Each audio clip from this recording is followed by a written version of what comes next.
Hey everyone. Welcome back to the channel. Before we dive into today's deep dive, I want to give a huge shout out to khud. They provided the art for this video's thumbnail. They create some absolutely stunning pieces, and I was so satisfied with my purchase that it actually made me want to get this picture framed. Also, missions are opening again on October 31st, so be sure to check out their Blue Sky and Instagram in the description below. And one more thing, I recently upgraded my setup to the TZ Audio Stellar X2 microphone, so let me know in the comments how this sounds compared to my old mic. Your feedback really helps. Alright, now let's get into the main event, the Urha Apocalypse quest line in NieR, Automata. I'm going to break it down step by step, talk about the characters, the storyline, and some hidden moments you might have missed. The quest begins with you finding a mysterious individual dressed in white, trapped inside an excavation tunnel. The area is swarming with mechanical life forms, making it a tense environment right from the start. You're not alone, though. Two dwarves from the village of Kamra, Agar and khud, join you. They help you blow up the machines with bombs in a pretty goofy but fun segment of the game. Once the threat is neutralized, you save the stranger. She introduces herself as 2P, and her message is clear: the machines need to be stopped. From here, your mission leads you to the ruins inside the cave. With more bombs, you break through the door, kicking off the first raid of the Urha Apocalypse quest line, the Copied Factory. The Copied Factory feels like a standard raid at first.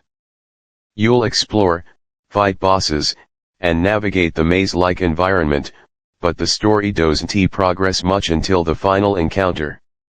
Here's where it gets interesting. You confront a NieR's model piloting a flight unit.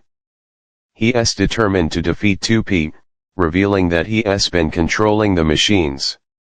He combines his flight unit with a grounded mechanical life form, classic NieR-style twists where nothing is exactly as it seems.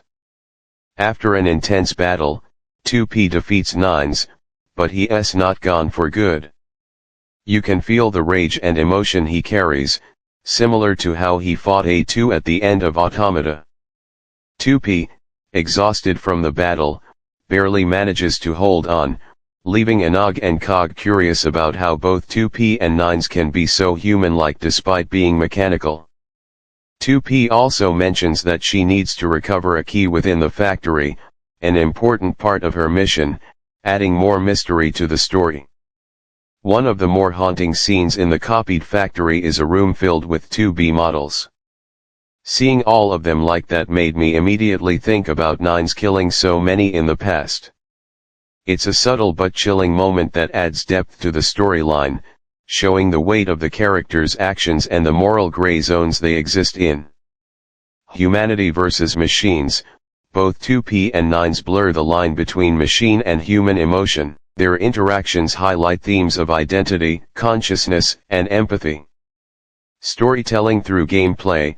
NieR doesn't always tell the story through cutscenes. The environment, enemy placements, and even the chaos of combat convey narrative meaning. Moral ambiguity. The 2B models in that room are a perfect example. You're left questioning what's right or wrong, a recurring theme throughout the NieR series.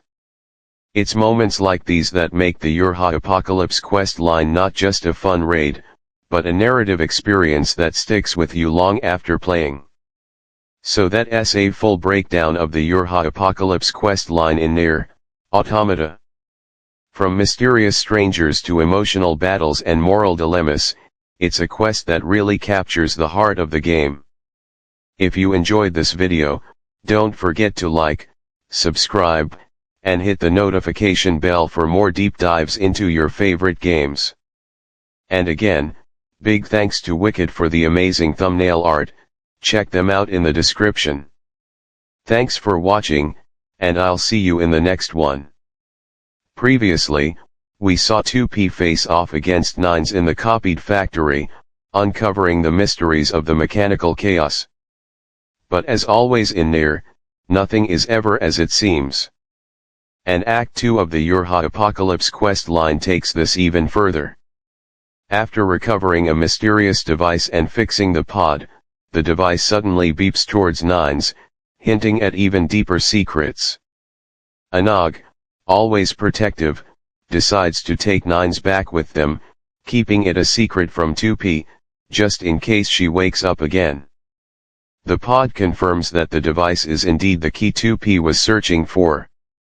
It's meant to access a powerful weapon, though it still requires an adequate power source. And so begins the task of finding the energy needed to activate it. The group spends some time rebuilding the tool. Eventually, they realize that 2P herself should be the one to activate it, but she needs replacement parts. This leads them back to the copied factory, yes, the same room with the corpses that had haunted them before. Even though Anog and Khud find it disturbing to remove parts from the corpses, they notice how eerily similar they are to 2P, except they wear black instead of white. Successfully repairing 2P, she immediately asks if they were able to recover the key. Once shown, she uses it, triggering a sudden earthquake-like disturbance. The village of Kamra is suddenly under attack. Flight units bombard the area, causing mass destruction. At first, these attackers appear to be unique Urha units in black, leading everyone to think they are enemies. But then, in a shocking twist, their black clothes turn white. It's revealed that 2P's mission is to destroy Area, a playable region in Final Fantasy XIV. Wait, what NieR crossovers aside, this twist adds a layer of mystery and chaos. Enter 2B, coming from behind to save the twins and the player. She joins the fight against 2P, explaining her mission to eliminate the androids in white, and with that, we enter the second raid of the Urha Apocalypse quest line, the Puppets Bunker. The Puppets Bunker is a crashed facility filled with P-model flight units and defensive mechanisms. At the end, multiple machine dolls combine into a single, enlarged compound. 2P faces it in an intense final battle, defeating the compound with sheer skill and determination. But defeating 2P isn't the end. 2B reveals something strange, she's somehow wound up in this world, separated from her command. She has no communications left, but she knows machine life forms must be destroyed. When asked about 2P, she explains that this version was created by the machines, a replica android designed to fight against 2P herself. This adds layers to her character. 2P is not just a fighter, but a replication of past units, with her own purpose and motivations shaped by the machines. The appearance of 2P in NieR Reincarnation helps us understand her backstory. She's a replica android, forged by machine life forms to mimic combat models of the Urha Squadron. Her design is based on a Urha unit with the greatest 6 visual intelligence, a nod to her superior abilities. Interestingly, this unit desires to exist and transmit information while increasing her numbers, much like humans once did. This explains why she multiplied at the end of the Puppets Bunker raid. The lore also hints at future events, tying the weapon story to her detachment from the machine network and her ongoing mission to find and defeat 2P. This makes the quest line not just about battles and raids, but about identity, purpose, and the gray morality of war between machines and androids, classic NieR themes executed perfectly. So that wraps up Act 2 of the Urha Apocalypse quest line and the Puppets Bunker raid. From recovering mysterious devices to fighting clone androids, the story keeps you questioning who's friend, who's foe, and what it means to exist in a world where nothing is as it seems. If you enjoyed this breakdown, be sure to leave a like, subscribe, and hit the bell for more in-depth NieR content. And as always, Check out Wicked for the amazing artwork featured in this video's thumbnail. Thanks for watching, and I'll see you in the next deep dive into the world of NieR. Previously, we saw 2P facing the machine compound in Puppet's bunker, 2B joining the fight, and the chaos of the village under attack. But the story doesn't stop there. Act 3 dives into guilt, blame, and one of the most mysterious artifacts in the entire quest line, the large white sphere. After returning to the cave, the villagers of Kamra place the blame for the attacks squarely on Agar and khud. But 2B steps in, intimidating the villagers with her sword. They quickly retreat, fearing her as one of the androids in white. 2B doesn't care about their opinions, her goal is to end the conflict. She leaves with Nines, who is still recovering from the previous raid, leaving you behind with khud. Khud is struggling emotionally. He is trying to cope with the hostility from the villagers, who remain angry, especially one whose wife was severely injured and suffered a miscarriage during the attacks. Khud's plea for forgiveness is rejected, causing him to run off into the puppet's bunker in desperation. Side note, during this raid, I noticed something interesting about 2B's room. It looks abnormally large, probably a design choice to accommodate all 24 players in this area. Most spaces in this raid feel oversized for similar reasons, giving it a surreal scale. At the end of your search, you find khud staring at a massive white sphere. For Dragon Guard fans, it might look familiar. It's reminiscent of something extremely destructive. As you approach, an echo vision triggers, revealing khud's past. We see the twins once exploring a cave that collapsed on them, nearly killing Agar.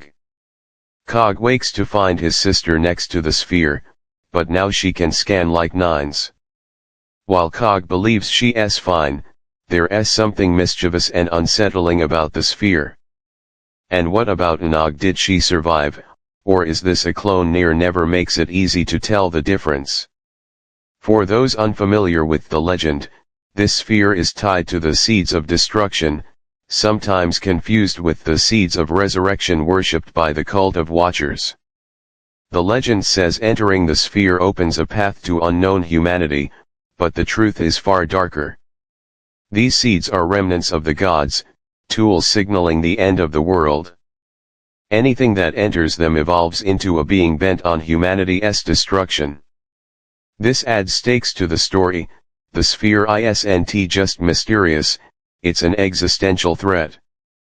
Back in the Final Fantasy storyline, khud is gravely ill, yet drawn to the seed, desperate to find his sister. The dig site chief asks you to guide him to Agar, who may be inside the puppet's bunker. Inside, you find her unconscious next to the sphere. Suddenly, multiple 2P copies emerge, ready to attack, each screaming in a terrifying, intoner-like manner. Just when things seem hopeless, 2B, Nines, and Agar arrive to save the day. The 2P copies scream and vanish, along with the sphere itself. The entire bunker begins to shake, seemingly on the verge of collapse, forcing you to escape, leaving more questions than answers. Act 3 of the YoRHa Apocalypse quest line is a whirlwind of emotion, guilt, blame, loss, and the introduction of one of the most enigmatic objects in the story, the mysterious white sphere. khud's determination, the twins' struggles, and 2P's evolving role leave us questioning who is human, who is machine, and what the future holds.